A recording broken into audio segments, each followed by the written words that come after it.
I'm a jerk and I stole some rototoms from a kid in high school. Holy shit. I apologize to you, good sir. I'm sorry. If I see you again, I'll buy you a beer or whatever those rototoms are worth.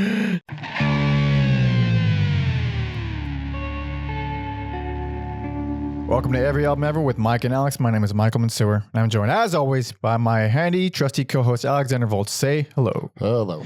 This is Every Album Ever, the podcast where we listen to every single album in the world, one artist at a time. It's a whole new discography per episode, and today we'll be discussing every album by Hammerhead. Who?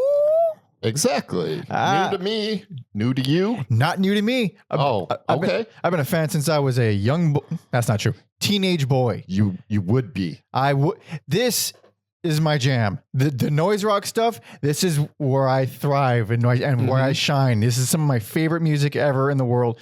This is like how metal is your comfort food. Your blank, like where you your home base. Yes. Noise rock is my home base. Even though I talk endlessly about punk. Yes. Noise rock is where my heart is. And this is one of those bands for me. It's been a while since I've listened to them, and I haven't heard. I didn't even know. I moved out of my Hammerhead phase. I said that kind of funny. I moved out of my Hammerhead phase before they reunited. Oh shit! So a lot of this is new to me. Nice. A lot of people don't even have a Hammerhead phase. So that's true. I mean, this is one of the AmRep bands, Amphetamine Reptile Records from Minneapolis, run by Mr. Tom Hazelmeyer of Halo of Flies, as well as, I don't know, his art. What is his? Haze 21? Is that his artist name? Or Haze XL or something like that? Yeah, something like that. Maybe it's XL. I don't fucking know. But it's a cool band. It's noise rocky. And there's not a whole lot of prefacing. There's not a whole lot of information on this band. They kind of under the radar. It's kind of what we cover here. I do like when I was younger, being born in Minnesota, I was like, nobody cool is from Minnesota. You have like Prince. Yep. And the guy who invented Snoopy, I forget his name, but you got an atmosphere. You get Slug. And then as I got older and into noisy music, I was like the Replacements. Check out that episode, huh? Was Husker Du. Husker Du, Alex. Husker Du. They're Minneapolis? I think they are. How do we forget? Shit. It was a long time ago. Check out that episode as well. But yeah, Amphetamine Reptile is one of those labels where, man. And then AmRep. AmRep, it's they're like up there with Touch and Go and Discord as like the... Husker Du is from Minnesota. Okay. It's at this point, I'm just saying it. I know. To piss people. As long as you know, that makes it okay. Yes. It's not. They're not probably closer to Touch and Go than Discord in like the style of whatever the hell they put out. But where they just put out like for one brief period, they put out just some of the best noise rock albums fucking ever. They did all the cows. A lot of cool shit. They did all the cow stuff. I mean, Melvin's even put some stuff on there. I think they put out Prick on. Are they do like their singles? Do a lot of the singles, on AmRep. You got the God Bullies, obviously Halo of Flies. This is a whole bunch. It's probably I'm kind of blanking on now, but did AmRep do the Dope Guns and Fucking in the Streets 45s, or is that someone else? We're gonna find out in just a second. Dope Guns and Fucking in the Streets. They sure did. That's how I did. Yeah, that's how I discovered them, because I saw one, and there's like a million of them. Yeah, and I was like, who calls a compilation this? It's great, dude. Tom Hazelmeyer is the man, and there's always like some gems on there if listeners have not checked out any of the Dope Guns and Fucking in the Streets compilations. Cool. Yeah. Oh yeah. Unsane, Supernova Helmet. Fucking. There's a. You know what? Yeah. I forgot. Yeah. AmRep is really awesome. I still haven't seen. Even a Janitor Joe. We recently discovered about. And Boss Hog is another one. Today is a day. Okay. You know what? we're going to be returning to AmRep. I'm sorry to keep making you click on things. Was Braun Daler, was he in Today Is the Day? Yeah, it was Braun and Bill? I think so, on one album. Yeah. Our boy, Tom Osman, our history guy, told me about that recently, actually. And I was blown away by that. I had no idea. We need to cover Today Is the Day. Absolutely. I've been a Mastodon geek. I don't want to say since day one, but like once I got into them, I was like, I need to know everything. And that's how I discovered Today Is the Day. Crazy stuff. But I still haven't seen the documentary, The Color of Noise, which they did on Tom Hazelmeyer. Oh, I hope that's on Tubi or whatever we've been watching. Music. Tubi's got it all, dude. They have all the best music documentaries. Absolutely. I'm going to check it out afterward. I wish I could have had time before this episode, but I will be returning to these bands, so it'll be relevant then as well. Maybe even Halo Flies at some point. They have a very short discography. Mm-hmm. But Hammerhead. So I had, while listening for this episode, in my head, I was like, you know what? I'm going to predict that Alex likes this band. And then I started to go back on that toward the end. Yeah. Well, I guess you're kind of right, because I'm okay with them. They didn't move me in a way like Unwound does. Or even another obscure band we covered, like Godhead Silo.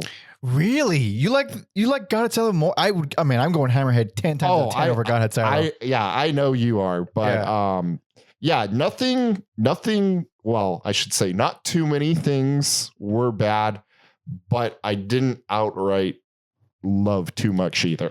I do love this band. I get not loving them. Mm-hmm. It's very much, they have a very distinct personality that even when they don't sound like themselves, it still feels like them, mm-hmm. which is, again, if it's a strong personality, you like it or you don't, or you're lukewarm. It's really just like, even when they're bad, it's still like, if you like the personality, it's not going to be bad. Mm-hmm. I will say I would love to see this band live, because my friend John said Jeff Mooridian, he's like, that dude was Cody Willis from like Big Business, Melvin's Murder City, before Cody Willis. So I'm glad you said that, because Mr. Jeff Mooridian Jr., aka Sauce, Isolation DH9, because they all have nicknames depending on the album that we're talking about. I was fucking floored by his drumming, and I've never heard these albums, or heard a lot of these albums for years. Never really registered how fucking insane he is. Sometimes a crazy drummer like Jeff or Cody, this isn't like a knock on anything, but there is something lost in the recording, and then when you see it live, you're just like, what a fucking beast and a monster, and you can kind of retroactively connect the dots. Yeah, if you kind of like isolate the songs and pay more attention to the drums instead of all the other noisy shit that's happening, it is insanely impressive. Mm-hmm. And I found myself just hanging on these songs because of the drums, or at least like songs maybe that I didn't appreciate as much before, and all of a sudden I'm like, that the drums are just the star of the show here. Yeah, they are. And so we got a little bit of stuff here from our man history Tom Osman. Yes. And because he didn't have a whole lot to pull from, because it's not exactly the most documented band in the world, he went out of his way and contacted Mr. Mark Prindle, who we've talked about in the past, as he had an old website with record reviews that basically introduced me to a whole world of music. Very funny guy, great writer, and really, really deep in to these whole scenes. Mm-hmm. I think he was in the documentary Color of Noise. Okay. So he had like a little email exchange with him, and he's a big Hammerhead fan, so he left some thoughts. And I'm going to mention it right now because it's already completely pertinent what he said. So you're talking about how you want to see them live because of, what your friend told you. Mm-hmm. Mark Prindle said, right here, the Cows are one of my favorite bands of all time. Clever, noisy, weird, melodic, and funny as hell. I agree with all that. One time in the early 90s, I saw Hammerhead blow them off the stage. Can you imagine how good you have to be to blow the Cows off the stage? Sure, any old buddy could blow the Cows on the stage, if you know what I mean. Okay. Then he kind of trails off there. And believe me, the Cows probably did get blown on stage as well. But That's also really insane because if you know the Cows, I mean, god damn, they were wild. The singer Shannon Selberg, who I'm a big fan of, especially his band afterward, Heroin Cheeks. That dude was just a maniac on stage, and he did all the things that all the crazy frontmen did. And this 3-piece comes on and fucking just wrecks it. Yeah, they are so heavy when they're like at their full force. A deceptively heavy band Hammerhead is. Yes, there were a few songs where I was like, these are louder than other songs. Oh yeah. Oh yeah, they get loud. But in addition to the little blurbs from Prendel, we got just one bio from AllMusic and an interview with Paul Sanders.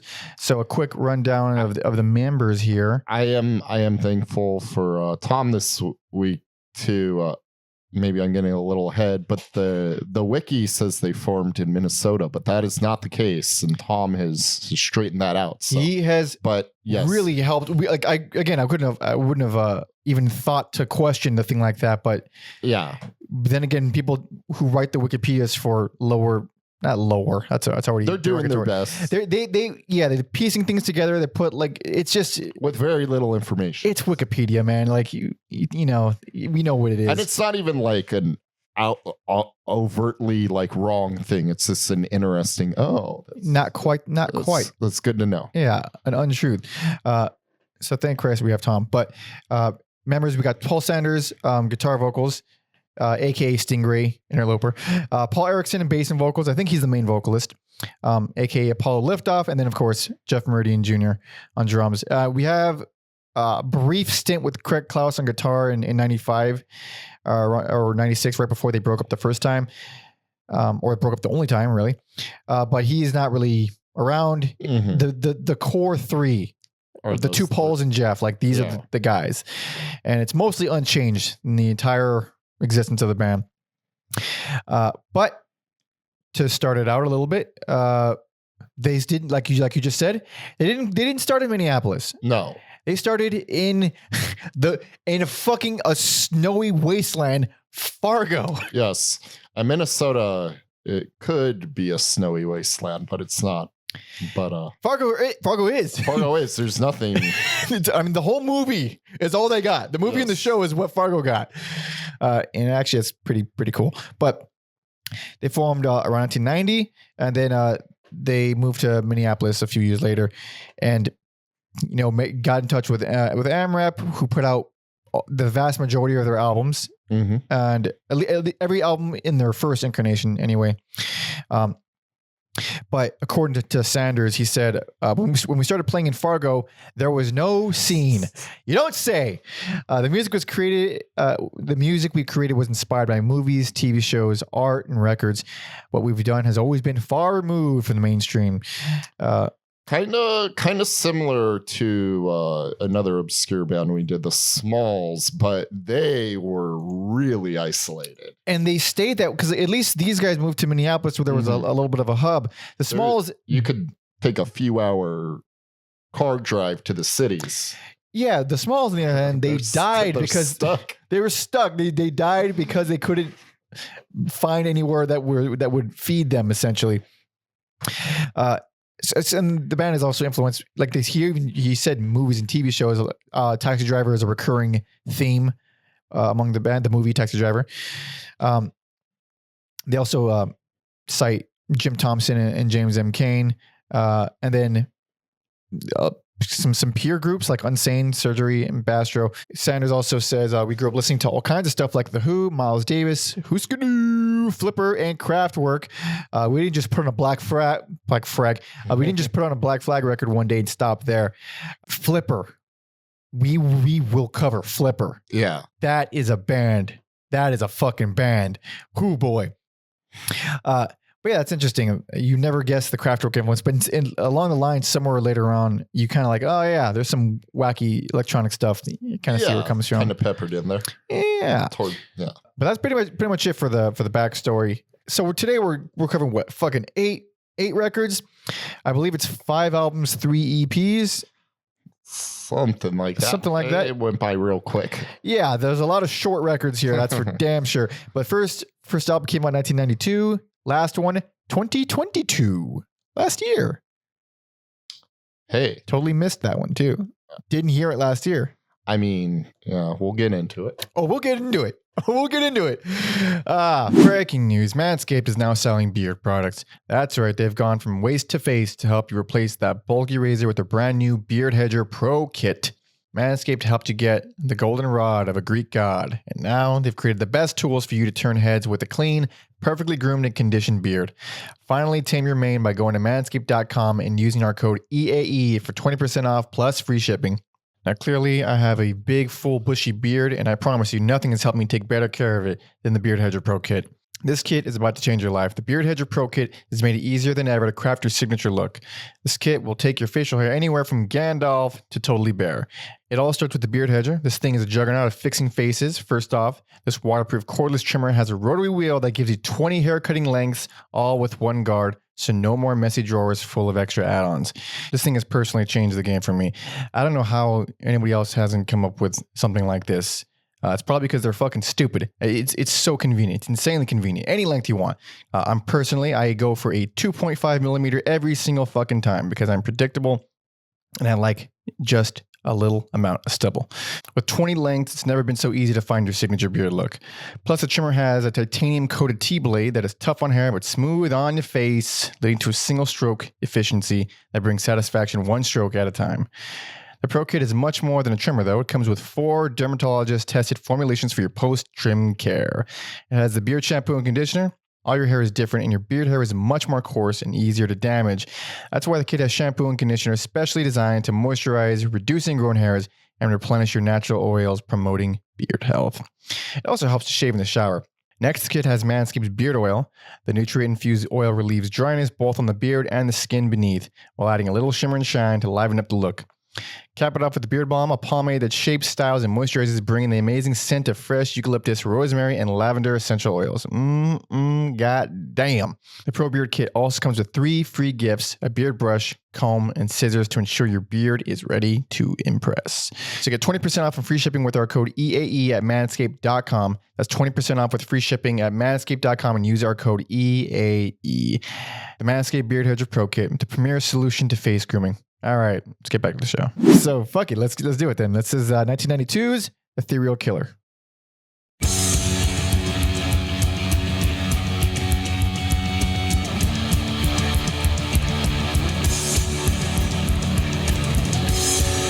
This is fun. Fun opening. On second listen, I really appreciated how the tom drums are recorded on this.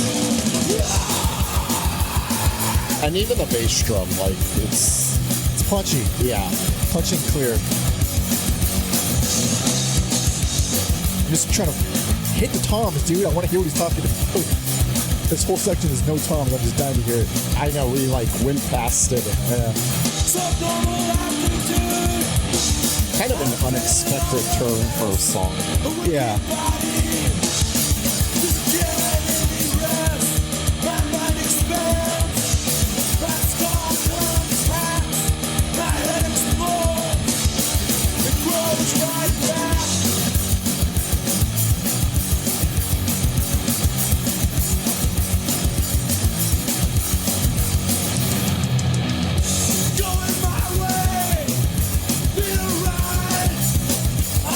Never gonna get them, just in that one song. I know. All right. One thing I also forgot to mention up top. When did this actually? So this one actually might have come out in '93. The years are all fucked up. Mm-hmm. I believe it was '93. Okay. Yeah. It says '92. I think on Discogs. But that's wrong. There's a few things on Discogs about this band that are wrong, which is rare that you get a wrong thing from Discogs. Again, just people trying their best with very little information. Also, I think I'm gonna give this personal favor. Really? Yeah. Oh wow, that's delightful. I did not expect that. Yeah. I thought about doing something else, but I'm like, no, this is consistent. It's actually, well, here's the thing. Like, I don't love it as much as some of the other ones, but it is easily one of the most consistent. Like, there's not a bad song on here. It just it goes by so quick. Very short. First listen, I was just like, okay, but and then I don't know. It's just like that's why we do it twice because like I want to make sure I have these like is it Louise the second? Oh, lose or yeah, Louse. Those riffs are great. Yeah, snotty and mean. Yeah, very cool. The Vegas incident is just like rules. Yeah, really unique. Yeah, killer bass line. Yeah, and those drums. Yeah, I described the bass line as dizzying, and then like just to hear a band this loud, this noisy, do something with like a 16th note drum beat. Yeah, is pretty wild to me. Pretty fucking unique. rad. Yeah. Not to mention, before that we got Anemia, which is like the first foray, if I want to use an asshole word like that, into like some of the darkness, because they do get pretty dark. Every once in a while they go real dark, and has this really cool shoegazy guitar intro. It's still like most of the songs on this album are just super fast or energetic. It's like the punky.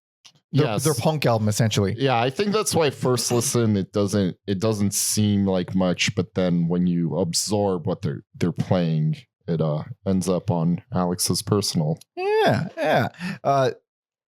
Even their personality and their personality and style is already here this early on. You get it on songs like Tough Skins, which apparently reminds Mark Prendel of Can't Decide by Black Flag.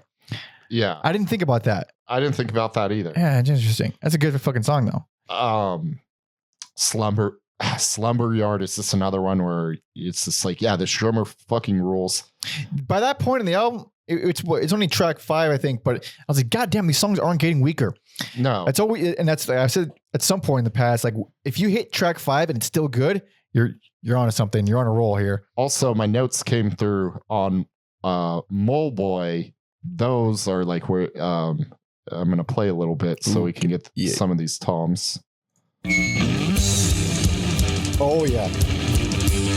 Yeah, I just kind of feel like a lot of noise, punk stuff, like the drums are kind of an afterthought, and to just hear them almost recorded like surf, like a surfing drums. They're very clear, and they got a nice like smack to them. And yeah, I was just not expecting that on a band this small, this early on. Oh, this is great. Yeah. Yeah, this song is like, it is carried by the rhythm section. Mm-hmm. Oh. Yeah, I actually never heard this album before now.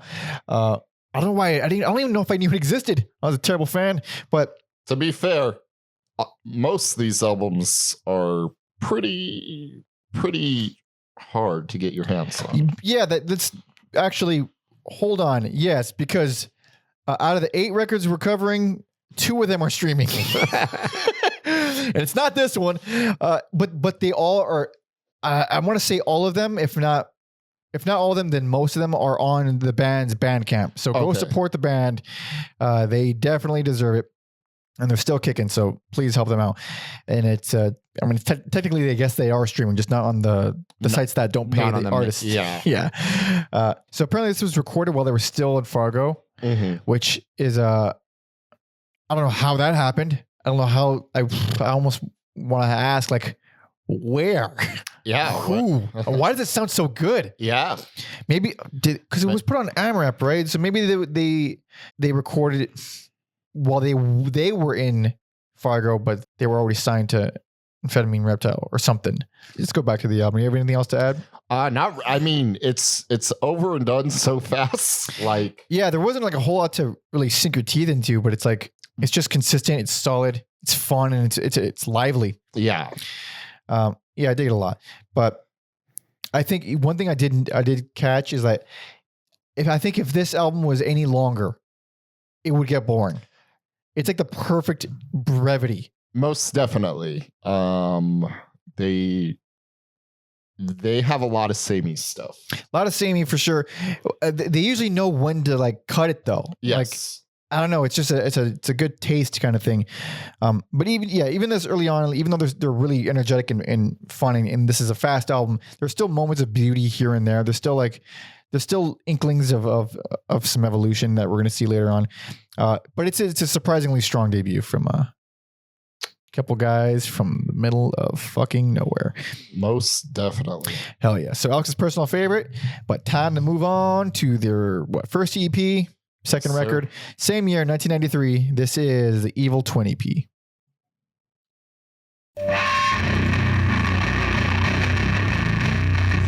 That is fucking fuzzier and dirtier than anything. By a lot. Still fast and energetic, though. Yeah, now we kind of settle back into familiar territory. But they've already gotten dirtier within months.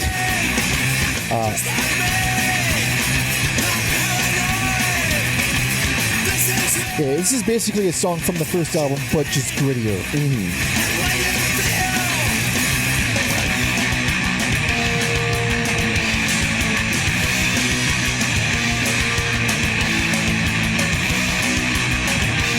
Let me crank it one. All of these are there we go. Varying in quality. Yeah.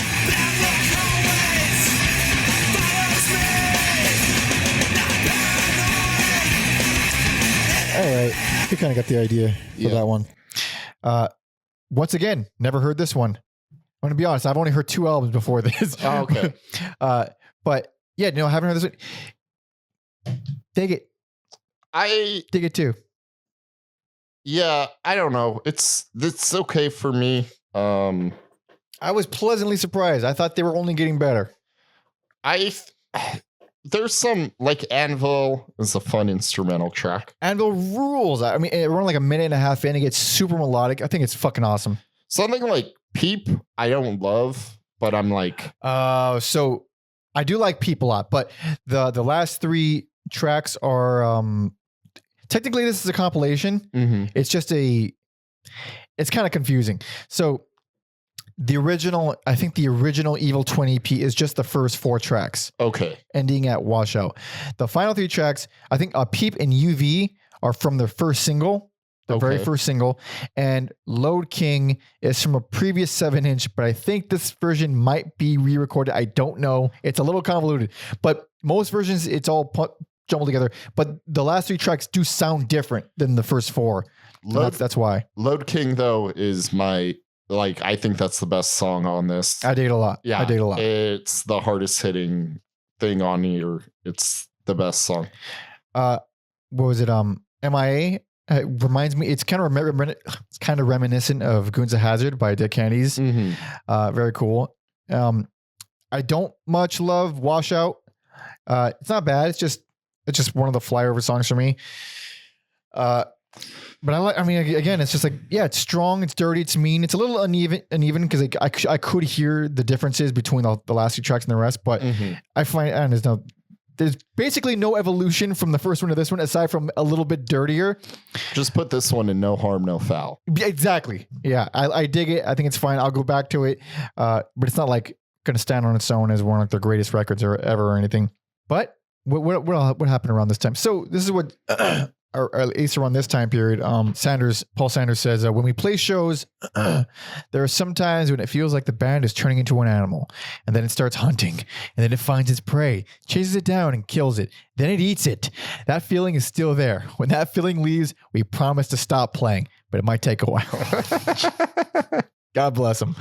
What a beautiful analogy, because sometimes I go to concerts and I'm like, oh man, are these guys burnt out? I hope not. That's so I like a quote like that. You want to see animals up there. It transfers into the entire room when someone is really letting loose. But a cool EP, more of a stepping stone to the second album, which we are going to talk about now, if you are ready. Yes, sir. Hell yeah. This one is a nice little gem from AmRep. It's the first thing I heard from them. I think it's probably a big album for them. But yeah, here we go. This is 1994's Into the Vortex.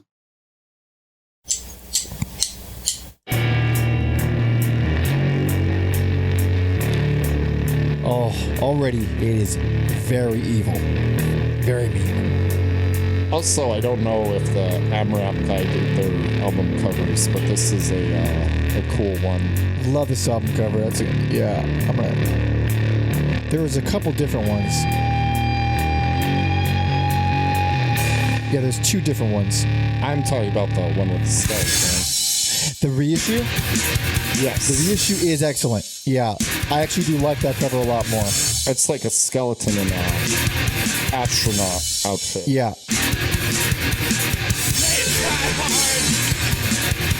So they've slowed down, they're heavier, and they're way darker. It's almost industrial the way it's... Yeah, those drums. Those fucking wonderful hi-hats. Yeah, this is the original cover is the one that I was familiar with. Oh, and the original cover, he's still alive. Ah. Very cool that the reissue ties into that. That is a cool concept. Yeah, I never noticed that.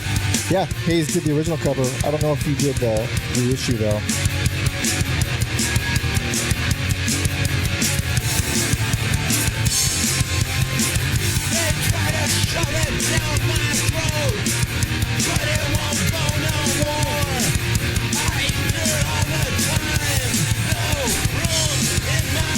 So that is a perfect example of what I love and don't love about this band. What's the part you don't love? Those vocals. Oh, on this album, I don't mind them. There's a different album where I'm... Really? This is my least favorite vocal album. Dang. Out of all the albums, this is like the only one where the vocals actually bother me. I got a different one. Interesting. Having said that, I still do like this album quite a bit. I don't think it's their best. I do think it's kind of underrated and maybe deserves a little bit more attention, but I could see how this would be abrasive to some people. This is it's a pretty noisy, brutal, heavy album. Yeah, we didn't get to it, but that opening song, Swallow, it's so abrasive. There's like this guitar solo part where it's like, it feels light and breezy a little bit. There's a little breakdown.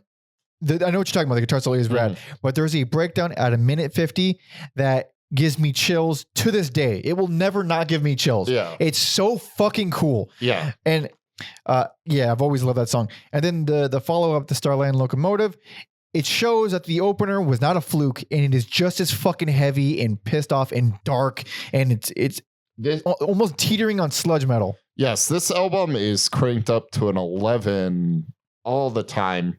I think an example where it gets close to sludge metal, but if you want to be nitpicky about your genres, All This Is Yours, I'm like, oh, this is dirty alternative rock and roll. I guess the kids call it grunge music. It's fucking cool. Yeah. It's some seriously bitter shit. Really sick bass lines, really ugly chord progressions, but it also has the album's first melodic moments. Mm-hmm.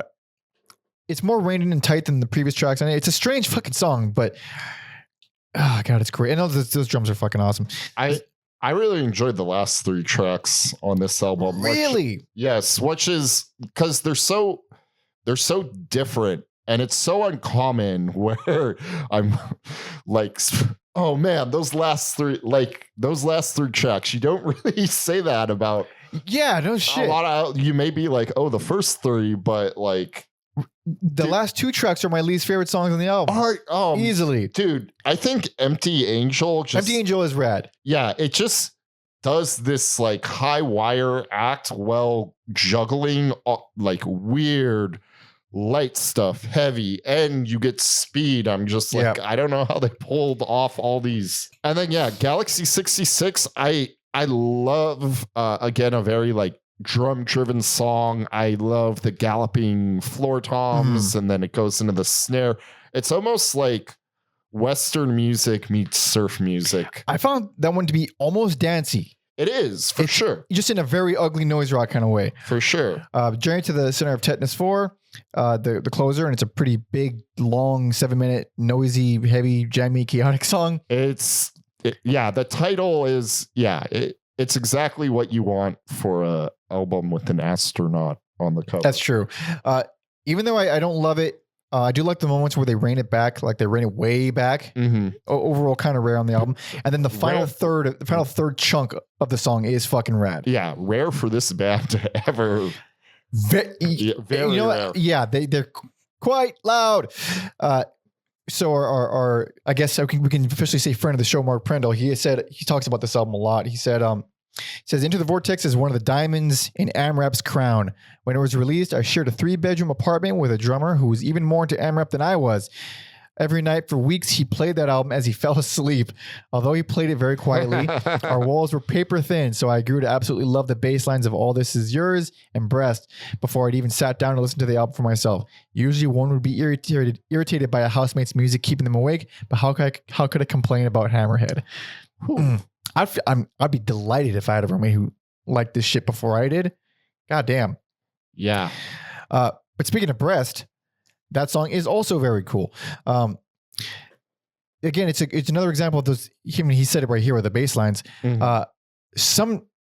I want to say most of my favorite songs is usually just an incredible bass line with wild guitars on top of it.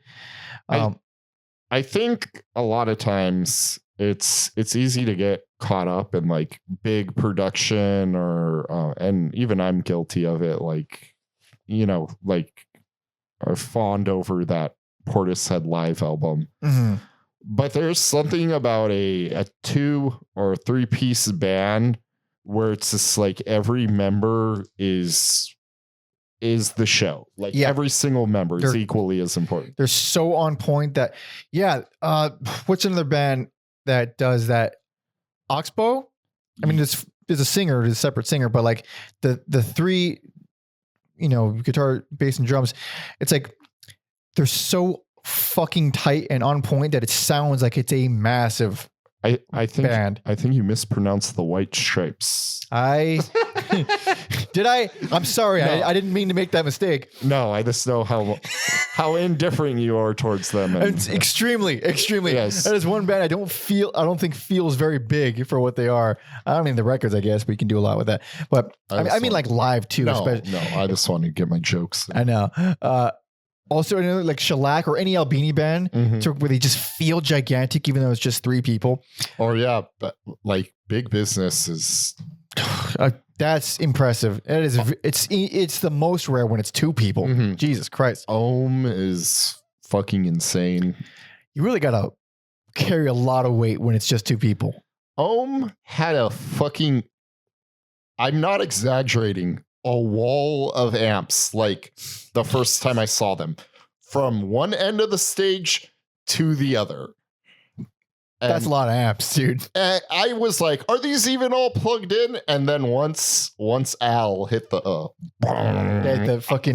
the cheeks did the fucking ripple thing. Yeah, if you're older, think of the Maxwell guy who sits down in the chair. Yeah. Oh, fuck, and 3 people are gonna get that reference, and I love it. Yeah, that's what I think of. Every time. It was a great fucking logo for a company that's not around anymore. Yeah, it was. There were all the cassettes, right? Yeah, man, they probably did other things, but imagine so many Maxwell cassettes in my house growing up. Just fucking. It's a fucking perfect logo. Yeah. R.I.P. Maxwell. Yeah. But anyway, this album. We kind of just talking about individually holding what songs are cooler or whatever, but as an album, this is fucking such an insane step forward. Mm-hmm. Like this sounds, it's them. They sound like them. Again, the personality and style is still there, but it is just a different, fucking heavier, grittier, tighter, more punishing. Again, teetering on sludge metal. And yeah, I think a band like this that sounds like a bunch of Neanderthals, it'd be easy to like do like the Motorhead or the Slayer thing, which I think they kind of do, but there were several moments in this discography where I was like, wait, what? Yeah. This is again, like just blindsided. So I think this is the first of it. If you had never heard the band, this is like the first, like, what the fuck? All right. This is a different thing. Yes. This was recorded by Tim Mack, AKA -M = AC squared. He was in Halo Flies, Halo of Kidden, Poker the Clown, and he also recorded The Cows, Halo Flies, Babes in Toyland, Today's the Day, aka Tom's favorite metal band. Tom is a big Today's the Day fan. I didn't know that. Oh yeah, yeah. He's the one who put that seed in my brain to like maybe we should start covering Today's the Day. Plus, the main guy's name is Steve Austin. Oh yeah. It may not be the same Steve Austin, but it's pretty close. And then the slowly paving the road to a Mastodon episode. Oh, they're going to say like just wrestlers themed episodes. We already did that for Patreon. We did that on a Patreon, but I'd do it again. I'd do it again as well. Let's see.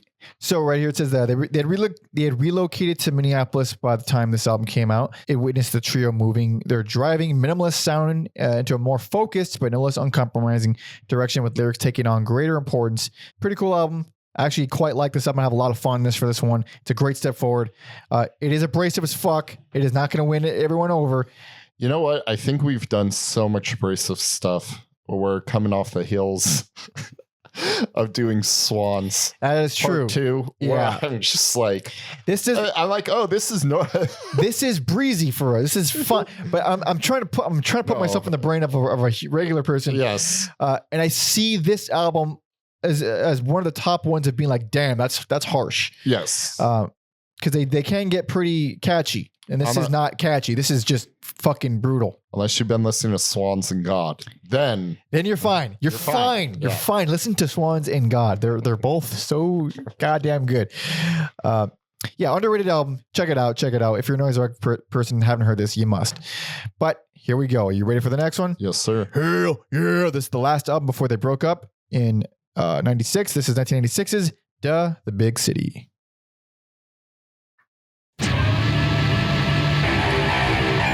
This intro still gets me every time. Some of the intros are so incredibly unique and characteristic. This, I feel like it's kind of a misleading intro. Insanely misleading intro. You think you're going to get some more brutal sludge metal with this. And we'll be treated to what is, dare I say, one of their happiest riffs, I feel. Happy, hooky, fun. This feels like a Duhas is going to come on. I know.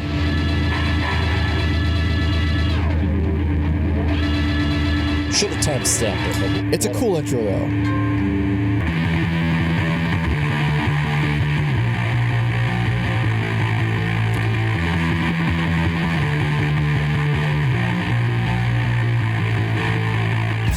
And now the speed is back. They're back to being fast. Oh, semi-fast. Have some of that weird, like Brainiac flange in the back. Very cool production.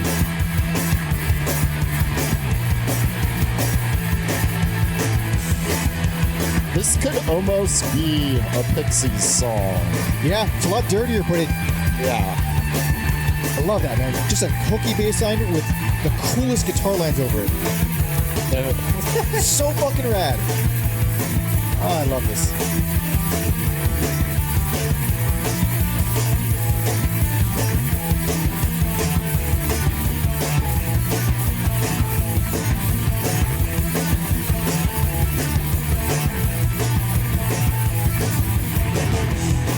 God damn, it's heavy.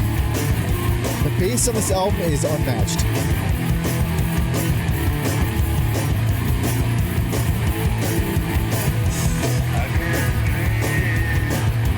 These vocals. I love these vocals.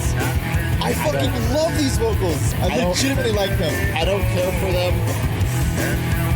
I think it fits perfectly for what the song is. I was hoping it was kind of a one-off, but it does. Crazy. Kind of go throughout the whole album.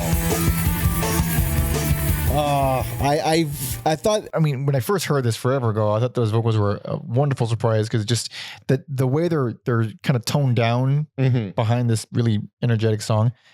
Sorry, best personal favorite. There it is. This was always my favorite. This is, I think, the fan favorite album. What everyone kind of considers their best. And I hadn't heard it in so long. I really forgot how much I love this album. I mean, I listened to this thing religiously when I was, late teens, or I fucking forgot how old I was. Probably 16, 17. Yeah. And then, so you get that. So it's kind of like the style of the first two records, but with the heavy brutality of Into the Vortex, which I think is very cool. And then you get Neanderthal. How do you not love Neanderthal? I do like that. It's so good. It's so brutal. It is the heaviest thing they've done so far. I was going to say, it's one of their more metal songs. And to make sure you know it's metal, there's all the pitch harmonics. Dude, it's not just that. Like, it's such a big, like I was mentioning how crazy the bass is on this album. It is I think maybe my favorite bass sound in all of noise rock. Yeah. Where it's so big and fuzzy, and it really has. It's not, because a lot of times when you hear dirty bass, it lacks a lot of the low end just because the nature of distortion cuts out low end. But here you feel that bottom. It's big and loud and powerful and crunchy, and then it's also got that bass to it.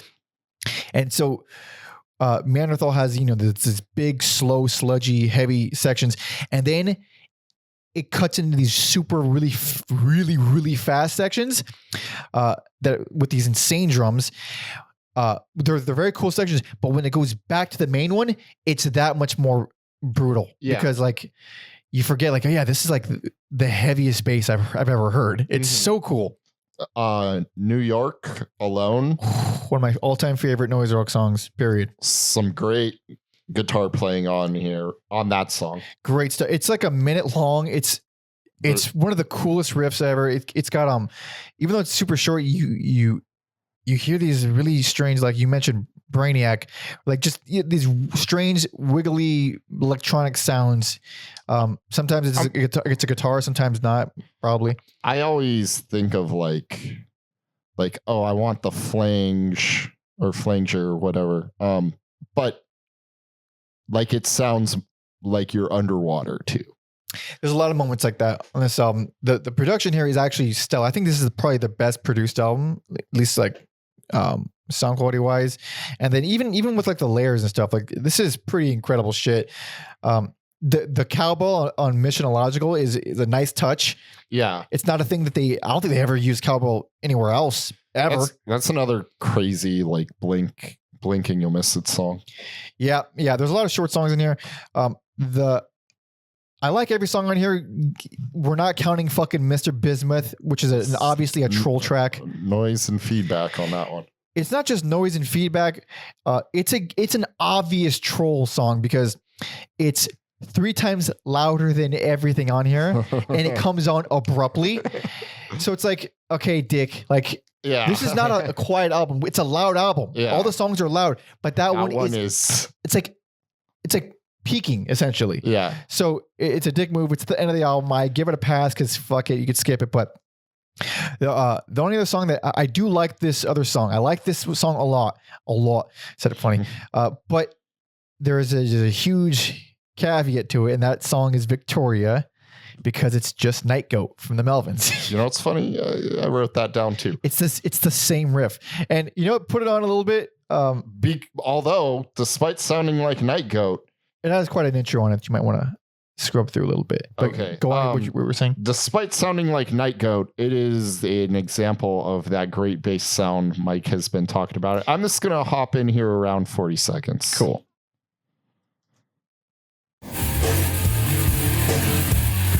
Perfect, actually.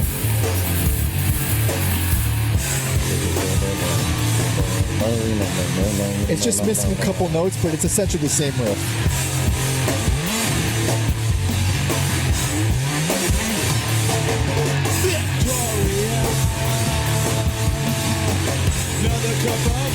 So it's a different song, but it is the same riff. Did they rip it off? Probably not, but it's still like that's the thing about that riff. It's such a good riff. I'll like it no matter where you put it. You know what? In defense of that song being a rip off of Night Goat, even the Melvins ripped off Night Goat on a Senile Animal because a lot of those riffs. Honestly, I don't really fucking care. Honestly, if it's a cool song, it's a cool song. I don't think they ripped it off at all. This shit just happens sometimes with the parallel thinking and the whatnots, but it's still a good song. I've always loved it. It's always probably the catchiest thing on here. That's easiest to stick in your head because it is like a lengthier song and it is a very characteristic hooky riff. But not just that. You could say something about most songs on here. Fucking Monkey Mountain rules. The intro to Mune it's what I mean about those intros. Like sometimes their intros are like the most incredible thing. I still like the song's amazing, but put on just the intro to Mune because how they get these sounds. It's just, I don't know how.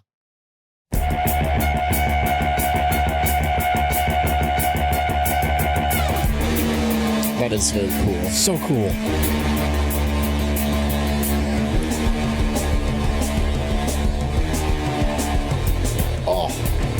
So fucking rad.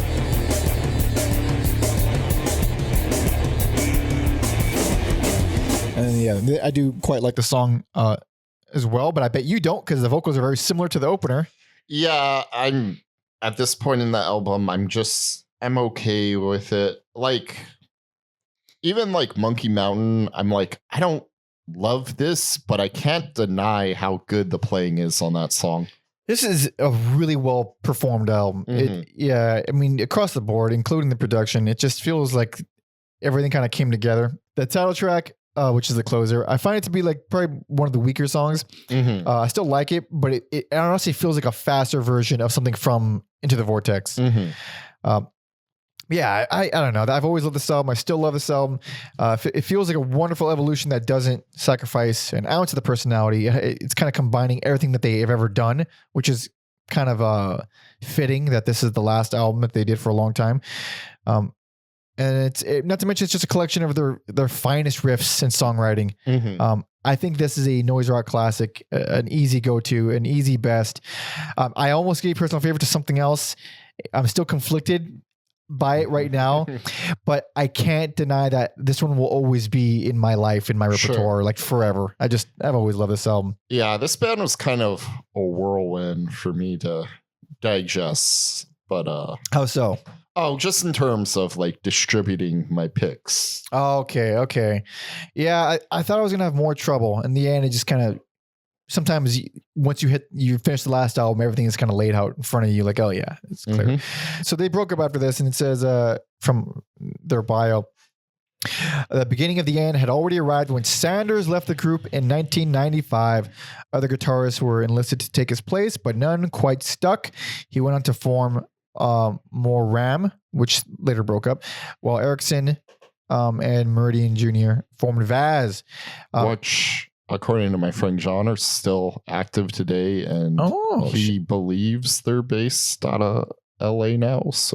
Oh shit! Interesting. I knew about them for a long time. Never heard them. Even Mark Prento, he said he's a big fan of the other albums too. But he says that Vaz was also excellent, or Vaz. But yeah, Rich Vaz. Yeah, he said Vaz also. That now I can't talk. I know, but however you pronounce that band also rips. So maybe. So after they broke up and Erickson and Jeff formed Vaz, this is fascinating. Sanders joined the Heroin Sheiks and recorded on Journey to the Edge of the Knife. Now, I've mentioned briefly earlier, Heroin Sheiks, love them. I mentioned in the past episodes, Heroin Sheiks are actually one of my top 5 favorite bands of all time, or top 10. We've never covered them. I'm holding off on covering them just because I want to do the Cows.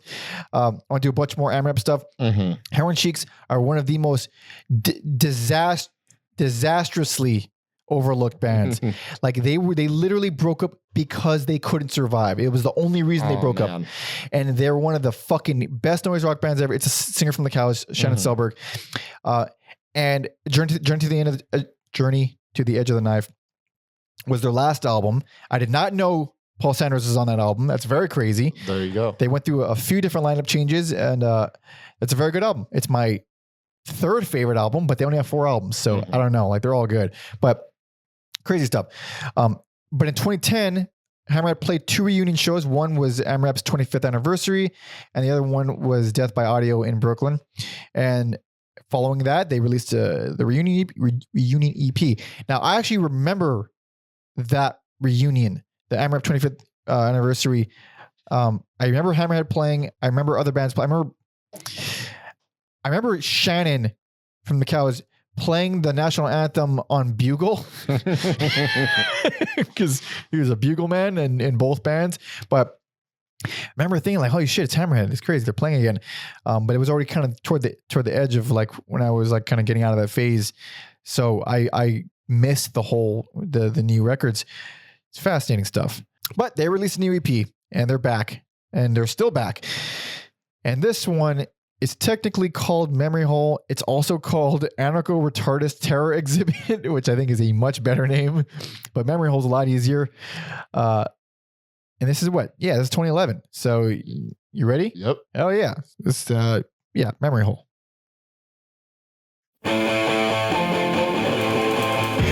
Appropriately titled Resurrecto.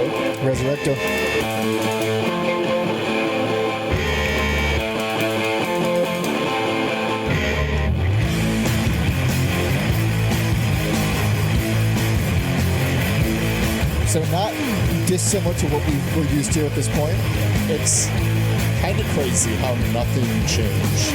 They don't feel older at all. Oh.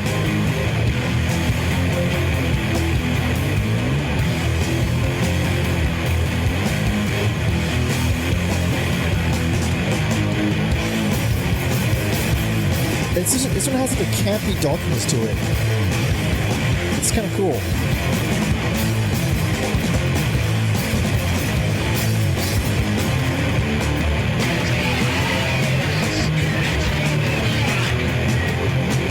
More distorted vocals than we've ever got before. Almost comical. Yep. Hence the campiness. Yeah. Which kind of works because the next song is like very, like, one of the lightest things in here. Probably.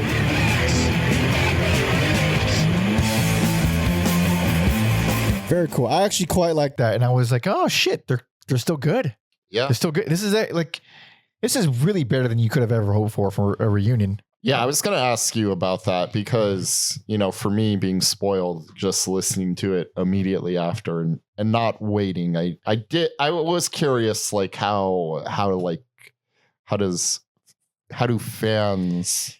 I can't, like, I like it a lot. It doesn't feel, they don't go, one, you can't even tell the voices because of all the distortion, but it doesn't feel like there was any gap in between. Because for me, I realize this is like a big return thing, but I'm like, when you're spoiled and you're listening to these things back to back, I'm like, it's kind of just more of the same. It's an okay EP. It's fine. It's a good, I think it's probably one of the stronger EPs. Actually, I like every song on here. And it's also, that's probably a cheating statement just because it's so short. And track 3 is Cloudless Face, which is a very brief, like atmospheric, almost theatrical organ piece.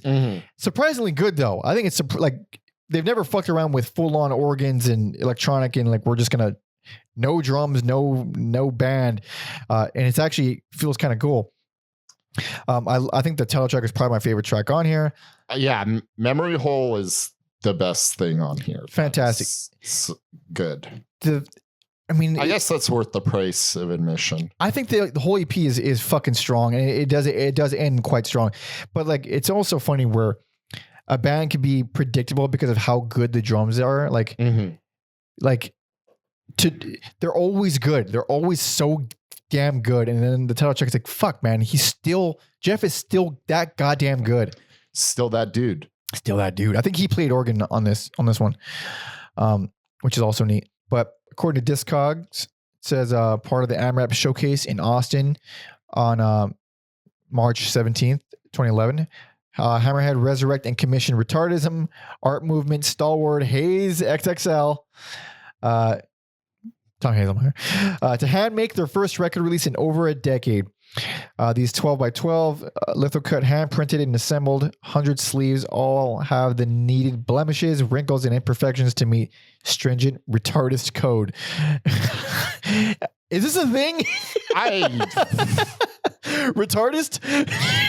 It's my favorite word now. It's like an artist, but 50 of these were on exhibit for the Texas show, hand numbered and signed by Hayes XXL. That's crazy. Yeah, I think I'm not 100% sure. I may have a few EPs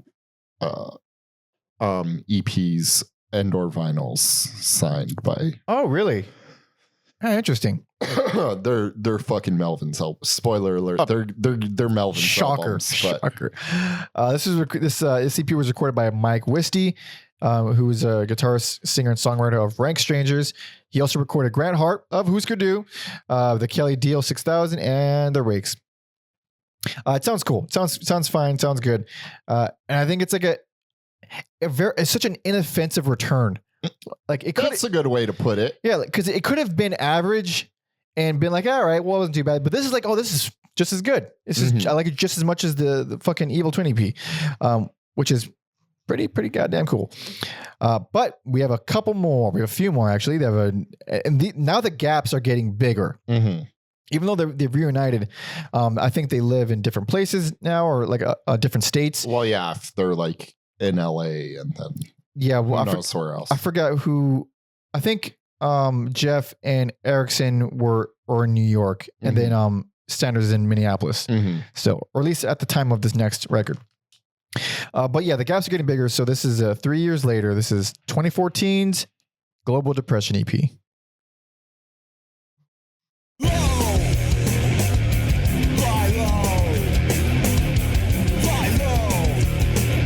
Not quite what we just had. A little different. Also, little random thing. The artwork reminded me a lot of Mama Lee. That it does.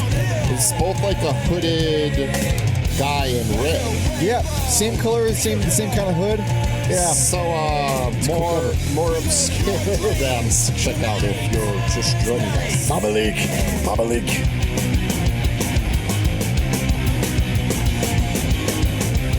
I like that chorus a lot. Yeah, this is a pretty decent song.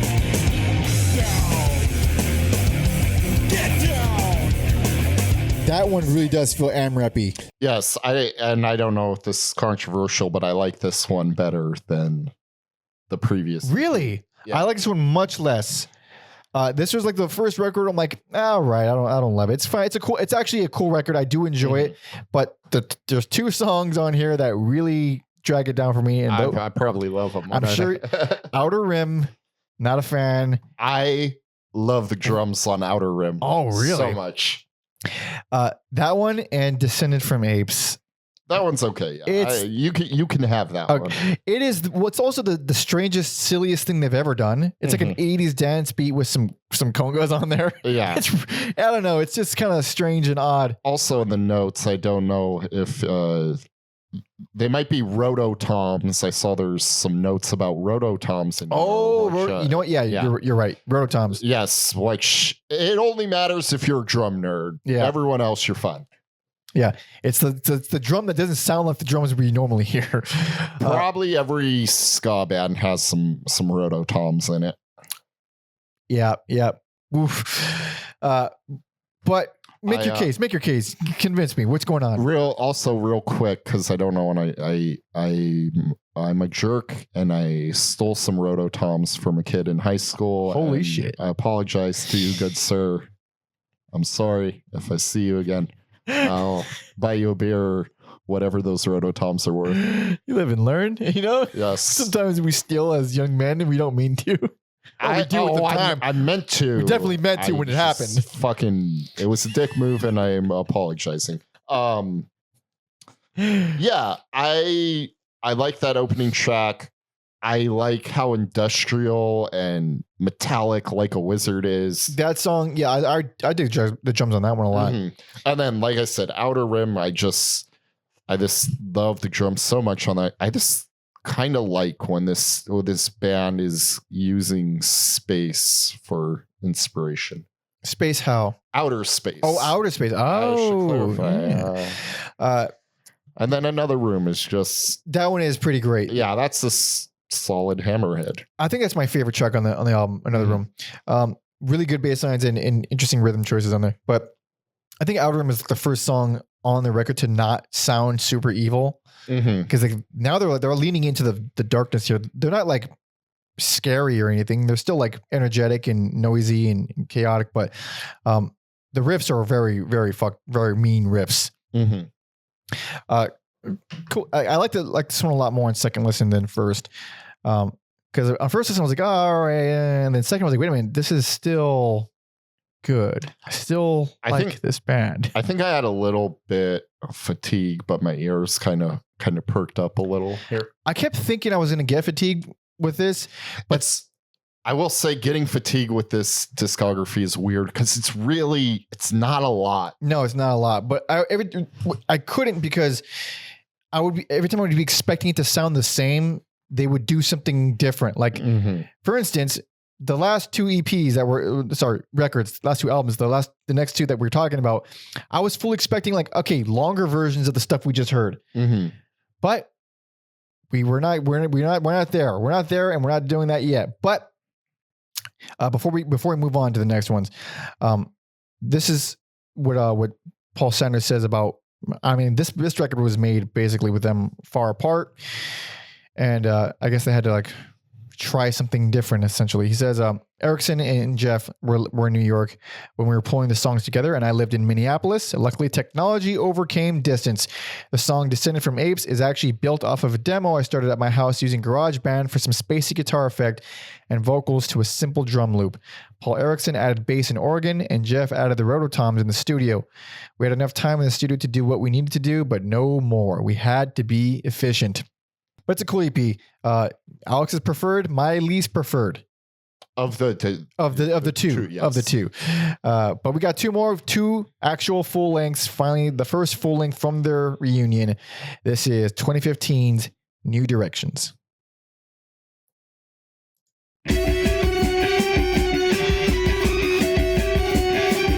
This, I was like, this is something new. Sure is. I wasn't expecting this. Neither was I. Bass still sounds good. Drums still sound good.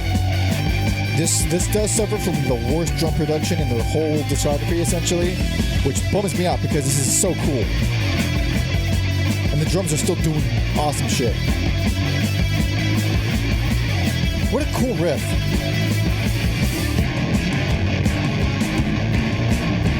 More like they're leaning into like the more industrial stuff than they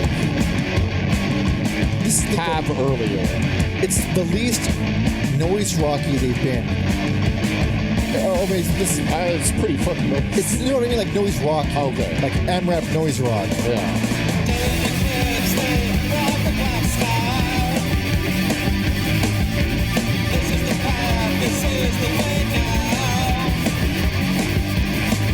God, those guitar lines over that bass line, fucking excellent. Yeah.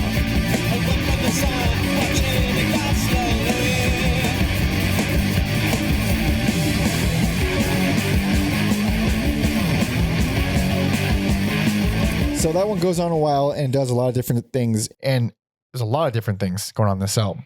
Also, best. This was almost my personal favorite. I can't believe how good this album is. Neither can I. Neither can I. I thought so fucking great. I thought I knew what this band was. So did I. I really thought I knew what this band was. It was more you than me, but yeah, I was like, okay, with this, I'll just fucking knock this out. And I was like, well, what's all this then? I was flabbergasted. Again, I was expecting like, all right, it's going to be like we've heard them reunite. A year prior to this, they put out that EP. I'm like, all right, it's fine.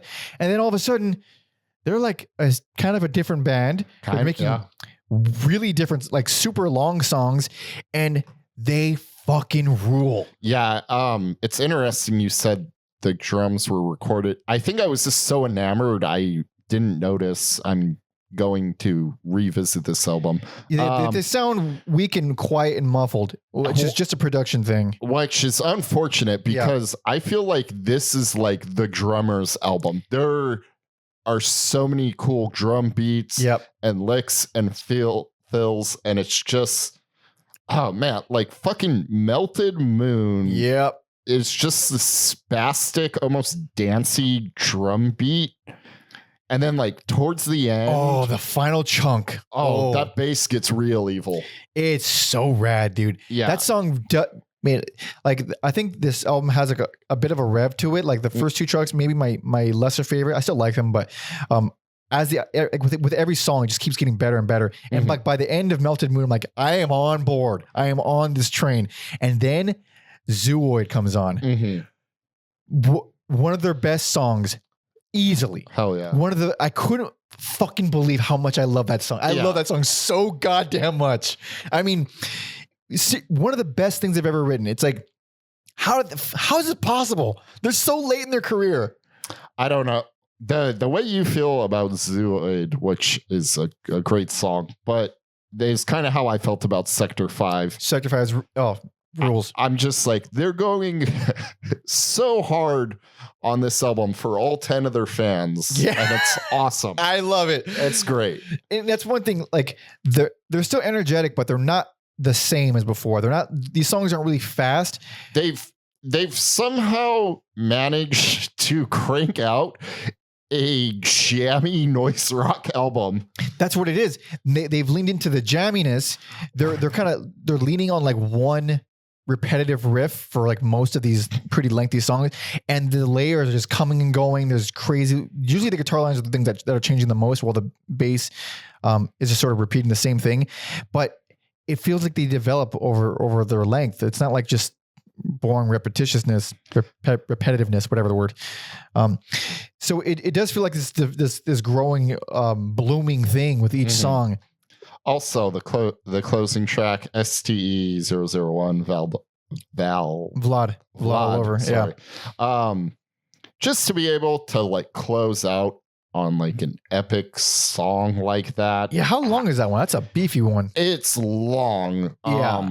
I like the dirty guitar tones on it. Like it enters this. I brought up earlier. Mike talked about the jammy, repetitive stuff, and especially that song hits that like hypnotic. Like this sounds good, so just fucking play it 100 times in a row. Yep. If it feels good and it doesn't feel like it's gonna fizzle out, play it a million fucking times. And like around around 2:30 is when it shifts into that sludge metal thing, essentially.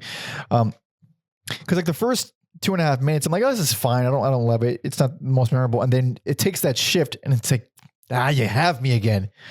Yeah, always a joy when an album or a band can just like, I wasn't expecting that, and in the best possible way. Insane.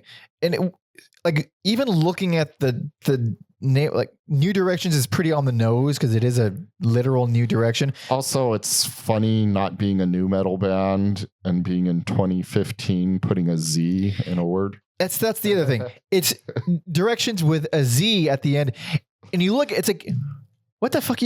What are you doing here? What's going on? Like, if you listen to our NWA episode, you know how Mike feels about putting Z's in words. They're grammatically incorrect. No, it's just a silly, like it's automatically silly. It's a very like silly thing that was going on a lot in the like late 90s, early 2000s. Yeah. Or the Bratz dolls, something, or like anything. Yeah. It always feels kid-like or juvenile in some way. It's just silly and funny. Or like you're going to throw on a Twisted. Exactly. Also, if you never heard of that band, I bet you'll never guess how it's spelled. Is it like TWYZ? It's like TWITZ. ZD. Oh, Jesus Christ. Something stupid. I don't even know how it's spelled. But the point is they use a Z. And when you put a Z in your album title, you're going to make me think like, oh, this is probably like, it's going to be fine, average, or like whatever, or kind of jokey. You think it's, even if you know the band, because the band is not a jokey band. They're a good, serious band at what they do. But you think like, There's going to be some jokiness to this for sure. Or like Attitude Era WWE. Put a lot of Z's in things. But instead, we get literally, in my opinion, their second best album, and in Alex's opinion, their best album. Best album. And that's some wild shit. It's just delightful. Absolutely delightful. I'm going to start throwing Z's and more. Fuck it. I'm going to bring it back. Every album's ever's. But this is recorded by Neil Weir, who's a Minneapolis-based engineer. He's recorded Nova Mob, Alkaline Trio, Grand Heart again, and Melvins. So a little bit in that, very much of that scene in that city, which is nice. Alkaline Trio is kind of a curveball. That is a curveball. But Alex is best, and we got one more. Yes, I wonder which way this can go. I was so excited about New Directions, I didn't even queue up the next. Well, I don't even know how to queue this one up. This one is hard to queue up. I'm gonna queue. I'm this track 2. You want to do it from there? Well, the first track is literally 3 seconds long. Yeah. So track 2, yeah, fuck it. I was just gonna do track 3 because it's the most song-like. Well, track 2 has songness to it. Okay, we'll go from there. I think. You know what? Yeah, you know what? Yeah, for track 2 is yeah. Okay. So this is 2022's. Already talking about. I know. Yeah. 2022's Excommunications.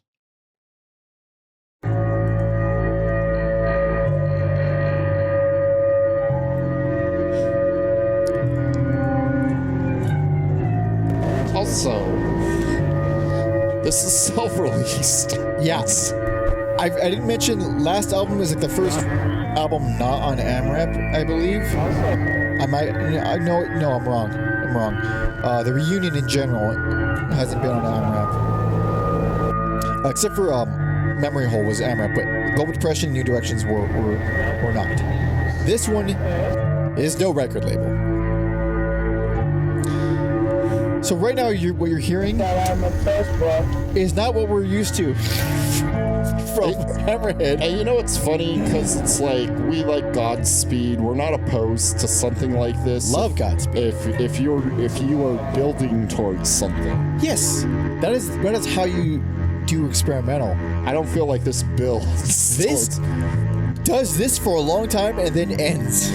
Also, quick note, while Mike has the Discogs open up, I see Hammerhead and Godhead Silo did a split together. So. Will you look at that? They did. Hell yeah. Holy shit, from 1993. Check out Godhead Silo. Check out that episode. Okay, this song doesn't actually change. And also, worst least favorite. This is just cut and dry. A baffling album is what this is. Let me tell you, Mike. Also, Dale's band Porn, I see, is on here. Shit. Close this. I'm just getting distracted. I was just sitting there thinking track 1 was this a very long opening soundscape. Yeah. And then when I went to do my notes, like, okay, let me make sure I have the song down. I was like, oh, we're 3 songs in. 3 songs in. So, like, not much happens. A quick synopsis. This is a full-on experimental album that there's basically no vocals. There's lots of, there's some vocals, there is more like spoken word through a million distortion pedals, but lots of samples, lots of field recordings, lots of feedback, and boring as shit. I don't understand. I'm confused because there's virtually zero info about this. Like even on the liner notes of this album, it just says Paul, Apollo, and Jeff, which is Paul and Jeff, but it doesn't even say what they played. It just has their names and that's it. There's no talks about what the fuck these songs are, why this is. It just went from one of their best albums to 7 years later, they've ditched songs. They've stopped playing songs entirely. Yes. One of the few musical moments on here. Yeah. Is Coexist. Coexist mix number 3. I would excuse that song if it was 7 minutes shorter, but It's 14 minutes. It's 15 minutes. And the fact that you said, listen, if it was 7 minutes short, like that's a lot. That's a big number to be like. I will tolerate a good amount for a long while. It's like the most krautrock thing they've done. Yeah, but with noise, of course. Yes, and I'm okay with it, but not for that long. Krautrocky, jazzy, a lot of herky jerky drones, very drony. I will. Funny, they have a song called "Drone Away." They do afterward, and I was like, "Well, that delivered." That's exactly what. Sorry. No. I actually, "Drone Away" is the closest thing to a good song I would say is on the album, which is a mean thing to say, but holy crap! So Coexist. How relieved were you that you were like, oh, thank God this wasn't gonna make my list. I didn't miss anything. I was so relieved that I was like, man, I fucking missed out on a Hammerhead album that could have been on my 2022 list. Nope. No chance. But so Coexist, like, first of all, this is a short album. This is a 30-minute album. That song is half of this album. And the things, it's like, where we're talking about on the last album where it's repetitive, but they develop, they grow. The songs like build and stuff. It's just the most annoying thing they've ever done for 15 minutes. And it's probably the funniest thing on the album, but it's definitely the funniest thing on that song. The vocals, it's just this super, super duper loud, distorted voice saying, coexist. Yes. And it's just like speaking random phrases, but it sounds like this is going to be a wild pull. You remember the game Gauntlet? No. It's like an old school arcade game. 4 players, you play as a fucking barbarian. Yes, 100%. And the voiceover, don't shoot the food. It's way too loud and it feels really like distorted. And it's what it sounds like. Man, I'm having flashbacks. Right? Fucking, what a fun fucking game that was. It never ended. That was the only problem with it. There was no end to it. Dude, I think my sister bought it on PS2 and we would like try to like level up all the different characters and it never ended. It's made to eat your quarters. Yeah, 100%. Never ends. But I digress. Yeah, it's fun stuff. I have a lot of good memories of Gauntlet. But I forgot it was called that. Yeah, I was almost second guessing it too. Was it Gauntlet Legends? There was many of them. Okay, I think I played Gauntlet 2 a lot. Okay. But anyway, the song is fucking crazy. I mean, the drums are cool. I bet your brother likes this album. I don't think he's heard it. And you know what? He's a fucking asshole who would like. He would. I'm glad he actually probably would love it. Honestly, I'm glad he's not on today. Although our listeners would love it. They love the wild card that is Robert. It's so funny, like how soft spoken he is, and he is our wild card. He's a maniac inside. Yeah, his taste is unlike any other. It's but it also makes him unique and intensely. Yes. But Drone Away, I think it has, I mean, it's just more the same. All the songs on here are very jammy and almost free jazzy in a strange, noisy way. But it has like this unsettling feel to it that I think is fine. Like I can take that. I can take that part of it. I can accept that part of it. I enjoy that part of it. It's unpleasant, but it is probably the closest thing on this album that I like. And it goes, on the other hand, takes like a fairly decent riff, runs it through 70 distortion pedals, and then samples all over on top of it. But Coexist is definitely the biggest offender because it's so long. But if it weren't for that, the title track, I'm just like, it's already a perplexing album. And it's weird because the title track is arguably a real song, but it also may be live. Yeah, it sounds live. Yeah. It sounds like club live. It doesn't sound like rehearsal space live. So I was like, did these fucking assholes record this live? Man, this feels tacked on. Even an album this dedicated to creating chaos. Yeah, feels out of place still. Even that one, because at least the other ones are like song-like, where they're just jamming on one riff for a long time, essentially. But that one, it's mostly just feedback and crazy drumming, going nuts with no direction. And it is self-released. And at first I was like, really? Like these guys have like a good reputation. Like it couldn't go to AmRep or I couldn't go to, then I heard, I was like, oh, clearly like whoever was heard it and was like, what are you fucking kidding me? Absolutely not. Absolutely. We're not putting this out. Absolutely not. No, that's bullshit. AmRep put out like... They put out some... That's what I'm saying. AmRep put out some absolute dog shit. Didn't they put out like the noisy experimental Melvins albums? Like Prick? They put out Prick. They also put out stuff. I believe they put out like the Shit Sandwich EP or 7-inch, which is literally the Melvins trolling record collectors. Yes. It's like noise, and the B-side, A-side is Shit Sandwich and the B-side is You Just Took a Bite. So there's no reason this couldn't be. Or it was that bad that even AmRep couldn't do it. Well, I would call bullshit if I was in the band. I want to know what this album is and what they think about it and why, what the hell was the intention? Because it truly is the most unexpected and craziest thing they've ever done. Because we attract psychos to this podcast, I'm sure someone listening knows. If you guys know, please comment. And please don't get mad that we don't like it. Yes. I just want to understand. Yes, please let us know the history. Or God forbid someone from the band is listening. I apologize. It's happening more lately. It's happening more and more lately where the band members, and it's terrifying. It's terrifying. I love you. Please don't forget that I love you. I don't love this album.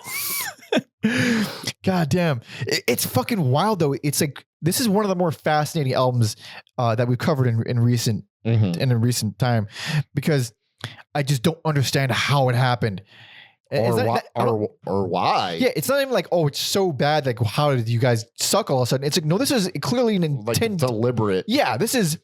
They went out to make an experimental record, and I want to know more. It's fucking wild. I can't take listening to it, but there's a story to be told here with this album. Fucking crazy shit. Also, in a very selfish way, this was also a relievingly bad album because I didn't want to give anything else worst, because I like all the other records so much. Then I heard this, like, oh, thank God they actually have a bad record.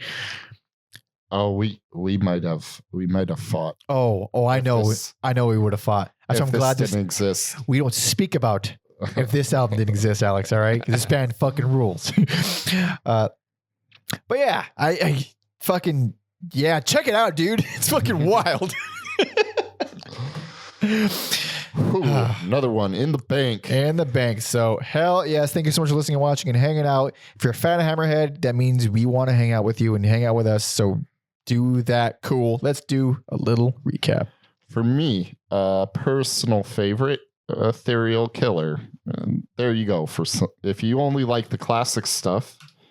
Best, New Directionz, completely thrown out of whack, balance, orbit, but in the best way possible. And then worse, least favorite, Excommunications.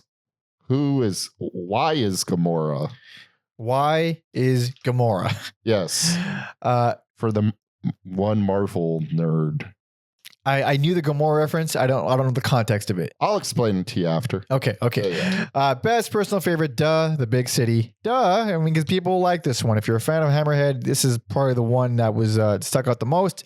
I mean, Into the Vortex is also strong too, but is it's just embedded in my soul at this point. I love that album. Great riffs, great production. Some of the fucking chunkiest, heaviest bass you'll ever hear.